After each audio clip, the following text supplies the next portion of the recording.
Alors suite à nos observations dans les nouvelles nationales et internationales, nous remarquons un certain manque de confiance d'une partie de la population envers ceux qui gèrent cette crise sanitaire.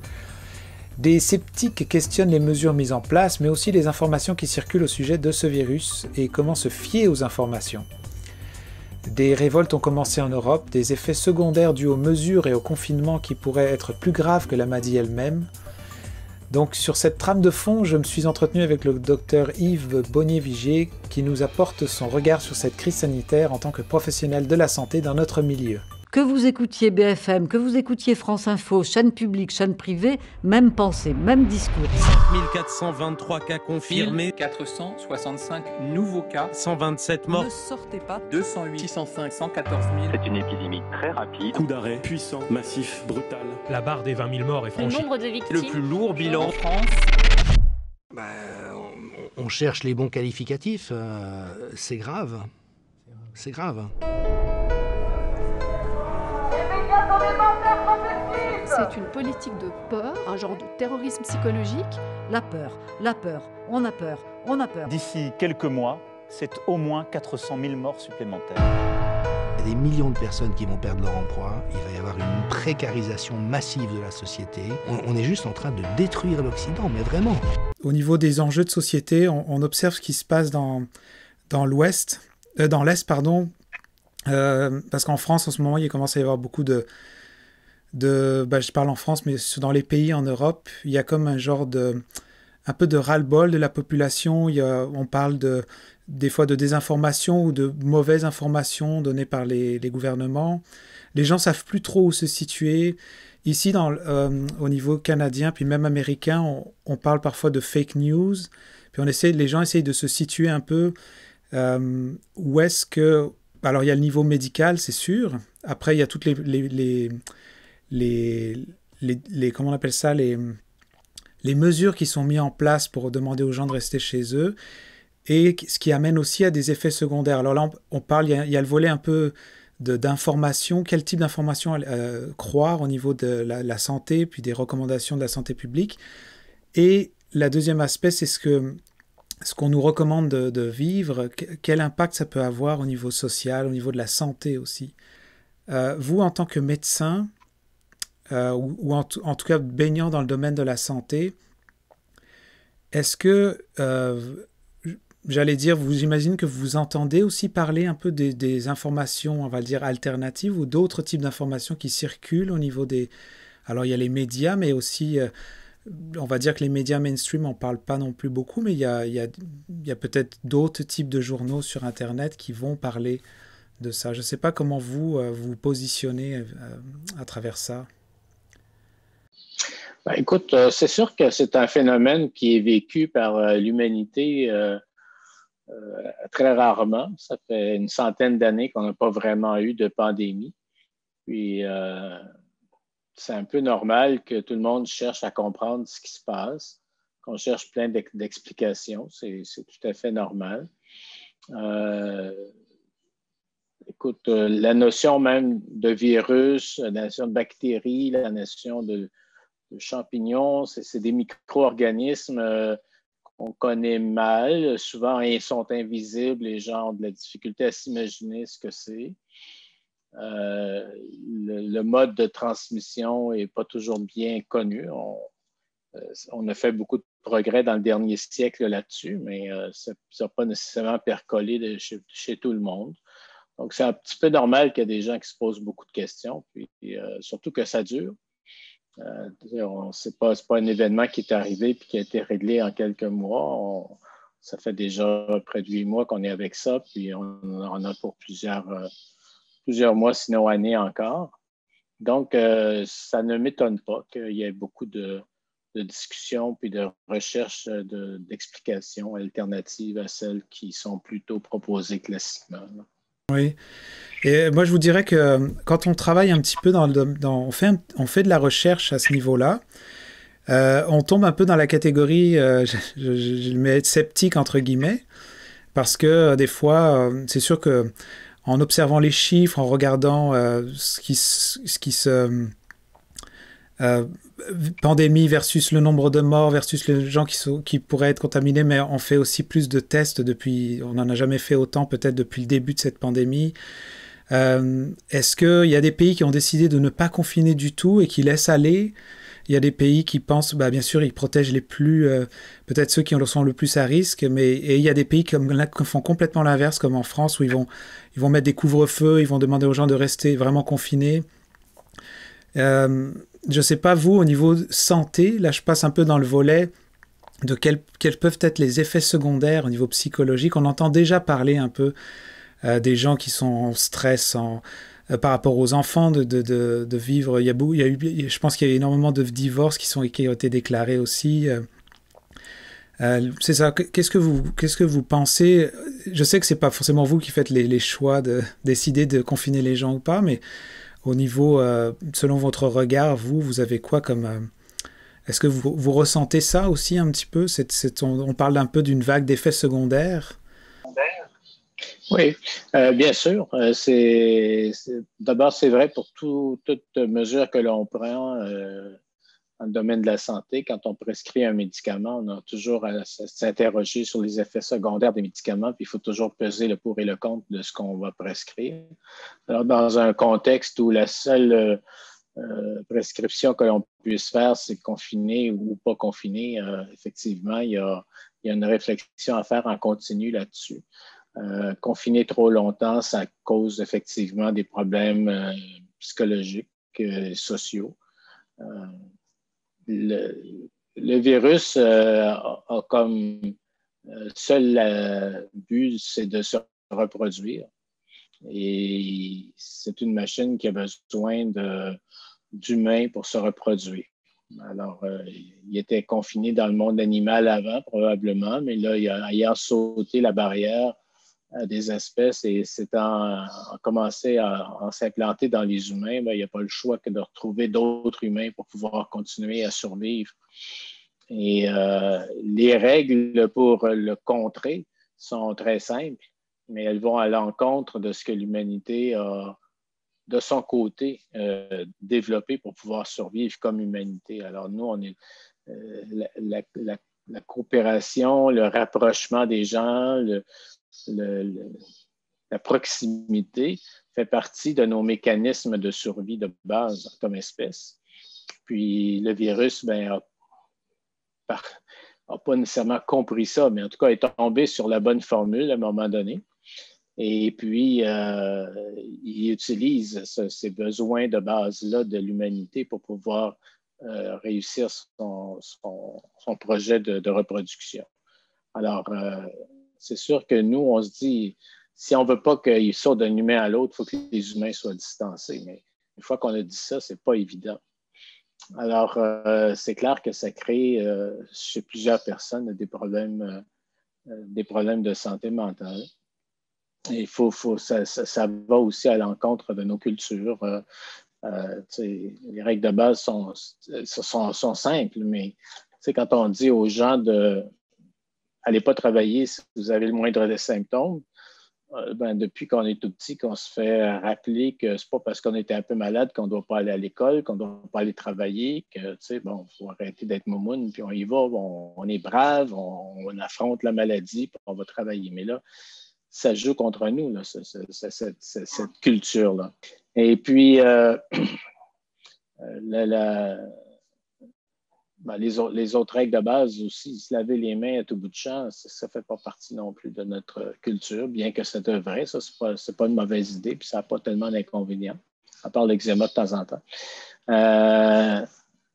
Mais garder une distance de 2 mètres avec toute personne avec qui on ne vit pas dans la même maison, c'est contre-intuitif et c'est difficile à faire. Et les gens, on l'oublie continuellement, puis le virus en profite à chaque fois. Puis porter un masque, là, ça dépend des cultures, mais la nôtre, en tout cas, c'était tout à fait à l'envers de ce que les gens étaient prêts à accepter, là, même dans les grandes discussions qu'on a eues sur le fait que les gens puissent se promener voilés ou pas. Alors, c'est sûr que les règles sont très simples à respecter si on veut arrêter cette épidémie-là, mais très difficiles à mettre en œuvre comme tel. Est-ce que vous n'avez pas l'impression qu'on essaie de jouer un peu à Dieu, mais dans le sens où on essaie de contrôler quelque chose qu'on ne peut pas tout simplement contrôler, que c'est quelque chose parce que j'imagine qu'en tout temps, les virus ont existé, les grippes se mutent, s'adaptent, ça passe d'humain en humain, l'humain vit avec, mais je me demande jusqu'à quel point on est capable vraiment de mettre en place quelque chose qui va réellement... ça, c'est mon questionnement en tant que sceptique, c'est sûr, mais je me demande comment est-ce qu'on peut vraiment arriver à combattre quelque chose. On parle déjà qu'il est en train de muter, alors je me dis... il y a quelque chose qui va avancer dans ce sens-là. Oui, mais il y a quelques terribles maladies qu'on a réussi à contrôler, mais on pourrait avoir eu la même façon de penser au départ. Là. Quand on pense à la variole, par exemple, on a finalement réussi à l'éradiquer. La polio, on est presque prêt à avoir fini de l'éradiquer. Alors, on a plusieurs mécanismes. On a réussi à trouver plusieurs façons de se protéger de certains virus. On peut penser à la rougeole, par exemple, avec la vaccination. Donc, c'est clair que on a développé des mécanismes pour le faire. En attendant que le vaccin soit développé, on essaie de mettre en place des mesures qui vont empêcher le maximum de personnes de tomber malades pour essayer que le maximum de personnes en aient des séquelles ou en meurent. Je pense que si on n'arrivait pas à trouver un vaccin, probablement que le prix à payer de la bataille qu'on est en train de mener serait assez lourd, probablement. Il y a eu des époques où l'humanité a été confrontée à des maladies comme ça, puis ils ne savaient pas trop quoi faire, mais ça a emporté presque la moitié du monde à un moment donné. Alors, on n'a juste pas envie de ça. Là. On essaie de trouver quelque chose de mieux que de laisser aller, tout simplement. D'autant plus qu'il y a un espoir qu'il y ait un vaccin. Quand je vous avais écrit à l'époque, il y a quelques jours, j'avais nommé, dans notre recherche, on avait beaucoup...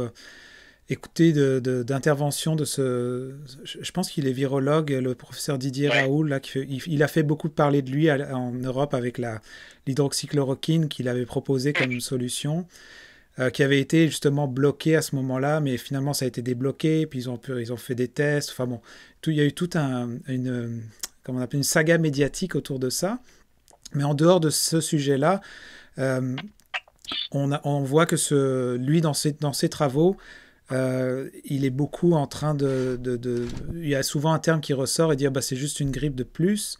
Puis là, je le dis très simplement, là, c'est sûr qu'il faut aller voir ses résultats, tout ça, mais ce qui ressort, c'est un peu ce message-là de dire arrêtez de paniquer. On va trop loin dans les mesures.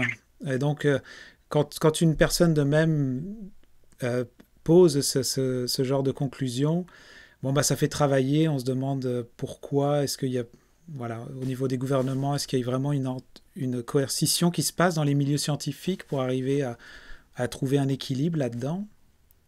Je pense pas. Je pense que le milieu scientifique discute beaucoup, mais il faut voir, quand on est face à un nouveau phénomène, on regarde d'abord la cohérence avec ce qu'on sait déjà. On regarde aussi les faits, qu'est-ce qui se passe concrètement. Et puis, on essaie d'évaluer au mieux ce qui pourrait donner le meilleur résultat dans les circonstances. Alors, c'est sûr que les virologues, eux, sont des spécialistes des virus, par définition. C'est ça qui est leur passion et leur vie. Les épidémiologistes sont des passionnés puis des spécialistes de la santé des populations. Alors, il y a plusieurs autres... Il y a plusieurs autres éléments qui entrent en ligne de compte aussi quand on regarde qu'est-ce qui se passe avec une pandémie. Il va y avoir des économistes qui vont se pencher sur tous les effets sur le développement économique. Il y en a il y a des psychiatres qui vont se pencher sur les effets secondaires dont on parlait tout à l'heure, par exemple par rapport au confinement ou encore par rapport au choc que donne la mort des gens qui sont atteints. Bref, il y a beaucoup de monde qui se penche, chacun avec son angle de vision. Et puis, je pense que la meilleure chose à faire, c'est d'écouter un peu tout ce monde-là, puis mettre ça ensemble, puis essayer de trouver la synthèse de tout ça.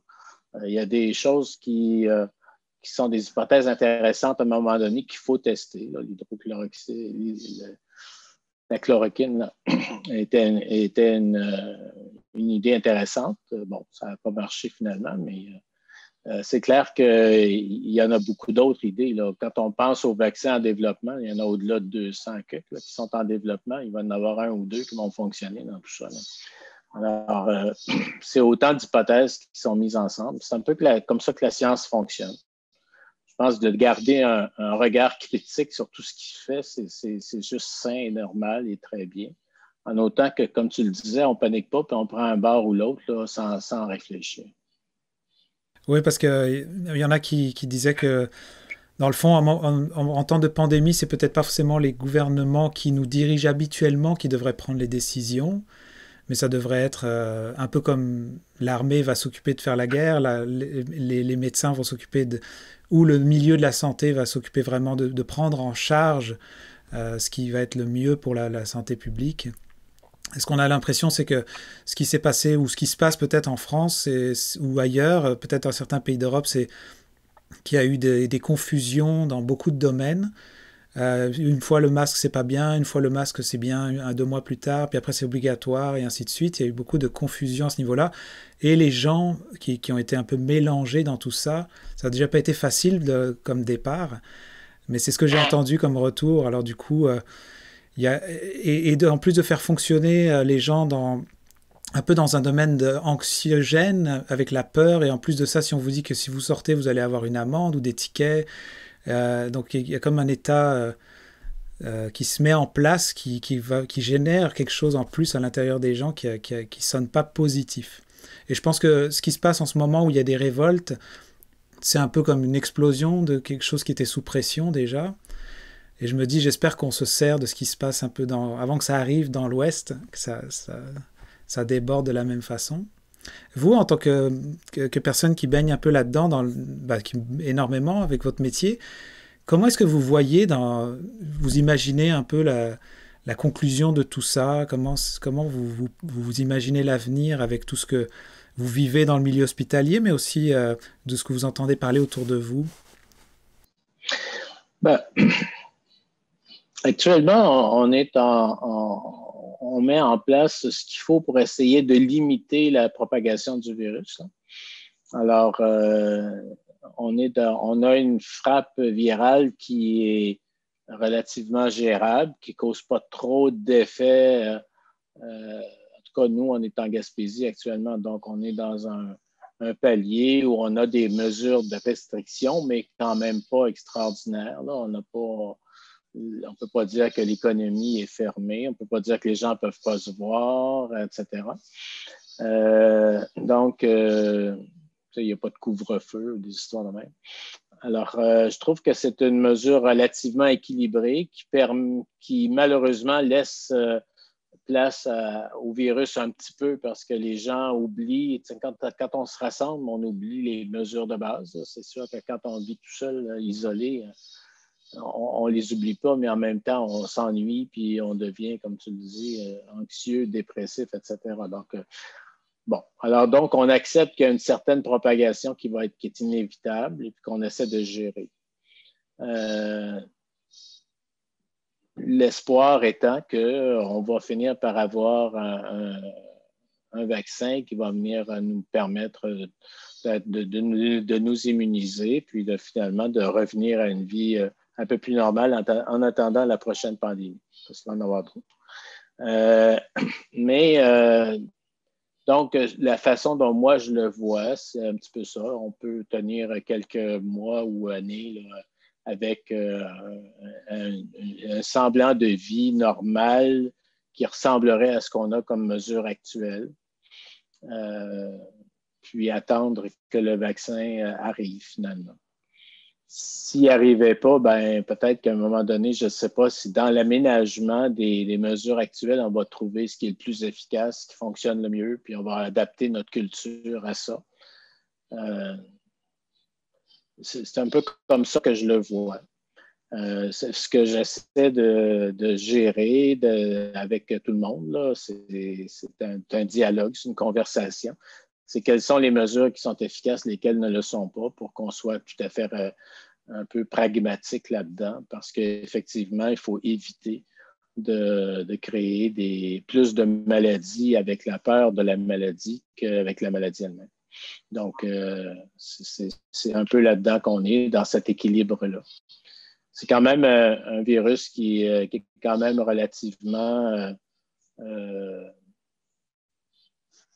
il n'est pas bénin parce que tu as des gens qui ont fait la maladie qui restent avec des séquelles assez longtemps. Ça, on n'en parle pas beaucoup, mais il y a quand même une bonne proportion de gens qui, sans mourir, sans même être hospitalisés parfois, mais restent avec des séquelles importantes.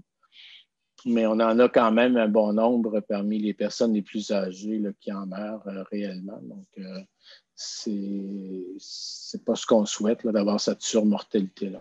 Je voulais savoir, vous, concrètement, sur le terrain, comment vous vivez avec votre rôle cette pandémie, comment vous le vivez? Ben, tu sais, tu parlais de guerre tout à l'heure. Là. Ça ressemble à des mesures de guerre. Tu te lèves le matin, puis tu entres là-dedans, puis tu es là-dedans jusqu'au moment de t'endormir, puis tu te relèves et tu continues. Alors, sachant que c'est un marathon, j'essaie de bien dormir, mais effectivement, il n'y a pas grand-chose dans la vie que COVID, dodo, COVID. Alors, mais en même temps, je suis très conscient qu'il faut qu'il y en ait qui soient au front comme ça. Puis, je ne peux pas dire que c'est lourd, que ça fait partie de ce pourquoi j'ai été formé finalement. Alors, donc, ça va pour ça. J'espère juste qu'on va continuer à être capable, avec ce qu'on sait, puisqu'on apprend un peu tous les jours, à continuer à garder le cap, là, puis à garder le minimum d'infection dans la population. Est-ce que c'est quelque chose qui semble être constant ou qui va en descendant par rapport à votre quotidien à vous, au niveau des gens qui vont rentrer par rapport à ça ou... En Gaspésie, actuellement, là, on est sur un plateau. Hein. On a grimpé rapidement le 18 septembre à une vingtaine de cas. On est monté jusqu'à 27 à un moment donné par jour, des nouveaux cas, je parle. Et depuis ce temps-là, ça évolue autour de la barre. En moyenne, je pense qu'on a 16 cas par jour. Alors, autour de cette moyenne de 16, ben, ça monte, ça descend, mais on est toujours autour de ça. C'est une espèce de grand plateau. Alors, c'est pas nécessairement perçu comme ça par les gens parce qu'on a eu vraiment une grosse éclosion du côté d'Avignon. Après ça s'est déporté du côté de Bonaventure. Côte de Rocher-Percé, ça a été touché, mais pas de façon importante. Mais là, actuellement, c'est la côte de Gaspé qui est touchée de façon importante. Mais pendant que la côte de Gaspé est touchée, ben, Avignon est redevenu un peu comme les îles de la Madeleine ou la Haute-Gaspésie avec à peu près pas de cas. Là. Donc, comme je te dis, en moyenne, on est toujours à 16 nouveaux cas par jour, mais ça se répartit sur l'ensemble du territoire. D'accord. Et dans cette moyenne de 16, jusqu'à quel moment on peut dire à un moment donné, il y en a un qui est dans un état critique ou qui est en réanimation, qui est à risque de mourir, ou bien qui en meurt, tout ça, est-ce que c'est... on peut dire que c'est quelque chose qui est... Est-ce qu'il y a un chiffre qui peut être donné dans cette moyenne-là? Ben actuellement, on est rendu à peu près à 1000 cas depuis le début de la pandémie en Gaspésie. C'est 1075, quelque chose comme ça. Et on a eu 30 décès. C'est à peu près 3% de décès. Ça. D'accord, donc tous ceux qui vont, quand on a 16 cas par jour, donc ils sont déclarés comme positifs, ces gens-là, concrètement, j'imagine qu'ils ne vont pas tous au service d'urgence. La plupart vont très bien. La plupart vont très bien, puis plusieurs n'ont même pas de symptômes. Alors, ils ont été testés parce qu'ils étaient en contact avec un cas positif, et puis on s'aperçoit qu'ils sont positifs aussi. Alors, mais la plupart des gens font des symptômes relativement bénins, là, mal de tête, essoufflement, difficulté de la toux, de la fièvre, des fois ils ont mal partout comme si c'était une grippe. Alors, mais ça dure quelques jours, puis ça passe.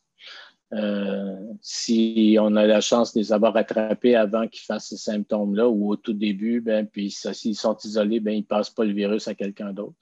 C'est comme ça que ça limite. Là. C'est un petit peu notre stratégie, c'est d'attraper les gens au moment où ils sont contagieux pour qu'ils ne transmettent pas le virus à trop de monde. Et puis, on espère que c'est comme ça, on va garder cette petite moyenne-là de 16 par jour. J'aimerais mieux qu'elle soit plus basse un peu parce que c'est quand même beaucoup d'ouvrages, parce que pour chaque cas, il y a plusieurs contacts. Alors, ça fait beaucoup de monde en même temps. Alors, actuellement, par exemple, pour cette moyenne-là, on suit quand même autour de 180 personnes là, chaque jour. Quand vous les dites suivez, c'est qu'ils sont peut-être isolés chez eux, mais vous gardez un contact pour voir l'évolution. C'est ça, pour s'assurer qu'ils vont bien, pour s'assurer qu'ils comprennent aussi l'isolement, que s'ils sont fâchés, qu'ils puissent un peu se défouler. Et puis, si on voit qu'ils sont un peu dépressifs, qu'on puisse les aider de façon quelconque. Il reste, c'est éprouvant, mais c'est quand même pas très long malgré tout. Là. Quelqu'un qui attrape la maladie, au bout de 10 jours, il est plus contagieux. Il n'y a pas de risque de la rattraper au moins pour les 3 prochains mois, d'après ce qu'on est certain, mais probablement qu'il n'y a pas de risque de les rattraper pour les 6 prochains mois. Là. Alors, c'est pas... Il y a une immunité qui se développe. Puis, c'est ça. Actuellement, on est à peu près certain que c'est au moins pour 3 mois. Mais les indications vont que ça va beaucoup plus loin que ça, en fait, probablement l'immunité. Donc, c'est quand toute une famille a passé à travers l'épreuve, je dirais, là, on peut se dire qu'elle est correcte pour un bon bout de temps. C'est quand même rassurant. En termes de... L'anxiété, ça se développe beaucoup quand on ne sait pas ce qui va arriver. On a peur que notre vie va être mise en danger pour toujours. Puis, ça peut arriver. Il ne faut pas dire que ça ne peut pas arriver, mais ceci dit, pour la plupart des gens, ça se passe très, très bien. Là, pour terminer, je vais quand même faire un petit... ça me donne le goût par rapport aux dernières choses que vous venez de dire. C'est vraiment une question qui vient de popper, mais je me dis, mais est-ce que ce n'est pas le meilleur des vaccins, du coup, quand on parle de cette immunité ou les gens qui vont, je sais pas, qui vont avoir une possibilité de l'attraper, de développer leur propre immunité et du coup de ne plus l'attraper plus tard et donc de ne pas forcément être contagieux. J'imagine que c'est un peu comme ça, le milieu naturel, que ça fonctionne avant que les vaccins soient là. C'est ce qui va arriver si on ne trouve pas de vaccin. Là, dans une dizaine d'années, à peu près tout le monde va l'avoir fait. Mais c'est parce que c'est le coût à payer. Quand tu as un vaccin, tu contrôles les circonstances dans lesquelles tu introduis les molécules dans le corps des gens, puis tu connais comment le système immunitaire va apprendre de cette vaccination-là. Puis tu as minimisé tous les effets secondaires. Je ne sais pas qu'il n'y en a pas, mais ils sont très, très minimes par rapport à la maladie elle-même qui, elle, c'est comme je le disais, il y en a quand même une bonne proportion qui reste avec des séquelles à long terme. Puis il y en a quand même une bonne proportion qui en meurt aussi. Alors, c'est clair qu'on va s'immuniser, veut pas, là, même si on n'a pas de vaccin, mais c'est juste une question de prix à payer. Je pense que le prix à payer est beaucoup moindre avec un vaccin qu'avec une maladie. 1 700 $ en prix. Tous les dimanches, 12h30, jouez à votre super télébingo.